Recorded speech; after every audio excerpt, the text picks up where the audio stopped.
Okay, here we are. Woo! Let's find those people out there. You are going to be amazing. Robbie, how do we get going with this? So we've talked about the importance of building a list, right? It's really important in any type of business.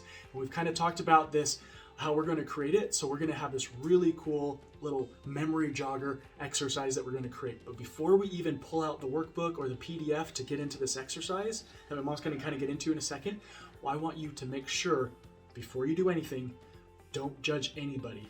Okay? Don't think, oh, this person will never be interested in this. This person is going to be super interested. It doesn't matter.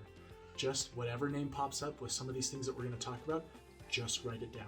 Okay? No judging. No judging at all, because I would never in my life ever think about joining a direct sales company. But things change in your life. Mm-hmm. When my life changed, it changed. So let's just make a list. Yeah. Pull out your workbook really quick and let's start writing people down. Where do you find people? Let's start by your phone. Pull your phone open. A, Abigail, Abby. Who's another A? Addie. Find all those A's. B, Billy. Just write them down. It's really easy. You don't have to think about it twice. Don't prejudge. Robbie said that. How do you know if Billy's going to like it? Robbie didn't. He was not going to sell jewelry. Or maybe Billy's wife might. That's right. Once you get through your phone, do you have an address book? Do you have lists for like weddings? Your Christmas card list. Who do you send your Christmas cards to? There's family friends. We've got a whole list of just prompts, like people that you've done business with, hobby buddies, your closest friends. Let's see. How about the moms at the soccer? Yeah. Your kid's soccer PTA team moms. people. So we've got a whole huge list. The dentist. Huge list Costco. of all these people. Yeah. All those people. And then, how about social media? Who are your contacts on Facebook or Twitter or Instagram or LinkedIn? What if you don't have their information if they're on social media?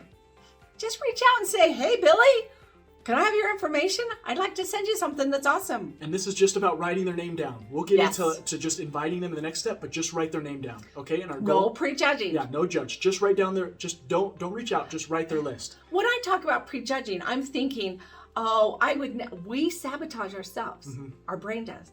Because I think, Robbie would never do this. I'm not going to write Robbie down. Right. Don't do that. Write every name that comes to your head. Any name that comes to your head. Yeah. Then the second part of that is find their friends. Right. Go to their Instagram. Or just like, hey, like you might not think that I'm interested, but maybe his I sister. think of Robbie, maybe his sister will. Maybe or Robbie's friends will. Yeah. So think of the second layer. We talked about the circles of influence. Think about the second layer, which is the friends of the friends. Like maybe Robbie's friends might know somebody of these people. Write down some of those people. And your goal for this list is to get to at least 100 people. 100. You might get to 200 or 300 people, maybe 500.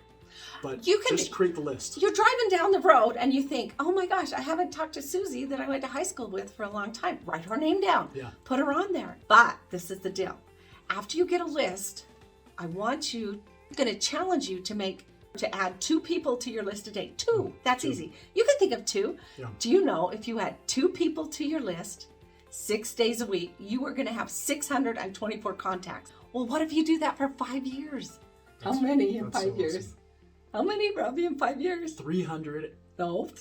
3,000. Just kidding. Looked at the number wrong. 3,120 people. There's a ton of Don't people. You think you could build a team with 3,120 people on your list? I mean, come on, really. And we're going to teach you ways to find them. We're going to teach you to find ways. Okay? So one thing as well is to add those people. And now the second part, we can get into the second part, is to start separating this list. So if you've got that list of 100, 200, 300 people, you've got the whole list, non-judgmental. Now you're going to go through. In the previous video, I talked about cold, warm, and hot market. You're going to go through and you're going to just number them. Like, okay, here's the hot people. Maybe number 1, the top people we're going to just list. Let's call hot number 1. Okay. Number 1. We'll do 1. And what warm would be number 2, and then cold would be number 3. Yeah. So number again, 1, which are your number 1s? Hot are very interested people that you think might be very interested in this opportunity. Who? Or a customer. Who really needs some extra money? Yeah. Who loves the jewelry? Those are hot. They are. What are warm people? People that might know you, number 2. Right? They might know you. They might know what you're doing. They might be somewhat interested, maybe just buying the product or something, but like don't know a ton about what you're doing. But those is warm. Okay, here's my 3? First main people I'm going to talk to. Second people I might, maybe less interested, but maybe I'll talk to them. And then 3 is? 3 are your cold people. They don't know anything about paparazzi It's those people that you're just going to reach out to and say, hey, how are you doing today? Yeah. We're going to teach you all those scripts too. Yeah. You So guys we're gonna are get the into this. best. We're super I'm so excited for you. Make your list. Make your list. And remember, love your life. Love your life. Love your life.